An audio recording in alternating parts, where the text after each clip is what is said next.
നാലാമത്തെ വിഭാഗം, അഞ്ചാമത്തെ വിഭാഗം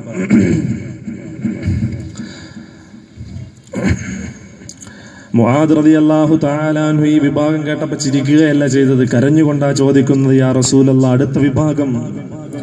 അടുത്ത വിഭാഗം ഏതാ നബിയേ?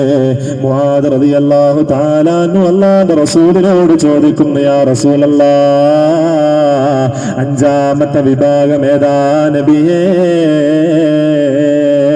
മുആദ് റളിയല്ലാഹു തആല അൻഹുവിനോട് അല്ലാഹുവിന്റെ റസൂൽ പറയുകയാ, അഞ്ചാമതാ ഖബറിൽ നിന്ന് വിചാരണ ലോകത്തേക്ക് ഒരു വിഭാഗം കടന്നു വരികയാ. ഖദ് മലഹു ജുദാമു വബർസാ, പ്ലേഗ് രോഗവും കുഷ്ഠരോഗവും പിടിച്ച് ശരീരം പുഴുത്തുനാറുന്നവരായി ഒരു വിഭാഗം അല്ലാഹുവിന്റെ ഖബറിൽ നിന്ന് വിചാരണ ലോകത്തേക്ക് കടന്നു വരികയാ. അല്ലാഹു കാത്തുരക്ഷിക്കട്ടെ. അതാരെന്നറിയോ? മുആദ് റളിയല്ലാഹു തആല അൻഹു കരഞ്ഞുകൊണ്ട് ചോദിക്കുകയാ. മുആദ് റളിയല്ലാഹു തആല അൻഹു കരഞ്ഞുകൊണ്ട് ചോദിക്കുകയാ, ആരാ നബിയേ?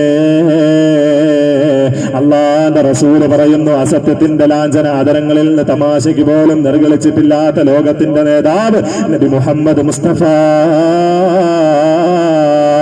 സല്ലല്ലാഹു അലൈഹി വസല്ലമ തങ്ങൾ പറഞ്ഞു കൊടുക്കുകയാ, ഹുഖൂഖുൽ വാലിദൈൻ,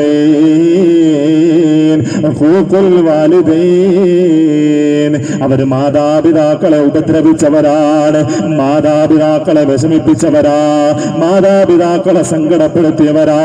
നബി മുഹമ്മദ് മുസ്തഫ വളരെ ഗൗരവത്തോടുകൂടി ശ്രദ്ധിക്കേണ്ട വിഷയമാ. എന്റെ പ്രിയപ്പെട്ട സഹോദരങ്ങളെ, വളരെ ഗൗരവത്തോടുകൂടി ശ്രദ്ധിക്കുക. ഉമ്മയോട് നമുക്ക് കടപ്പാടുണ്ട്, കടപ്പാടുണ്ട്.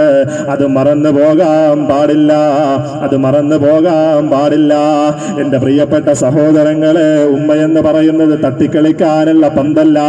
ഉമ്മയെന്ന് പറയുന്നത് നിനക്ക് തട്ടിക്കളിക്കാനുള്ള പന്തല്ല.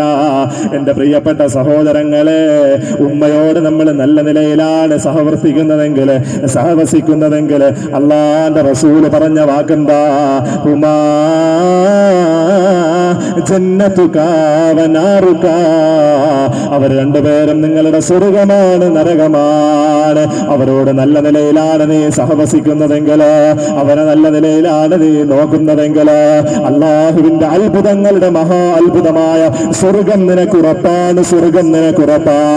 എന്റെ പ്രിയപ്പെട്ട സഹോദരങ്ങളെ, സഹോദരിമാരെ, ആ സ്വർഗം നമുക്ക് വേണ്ടേ? ബഹുമാനപ്പെട്ട മൂസ നബി അലൈഹി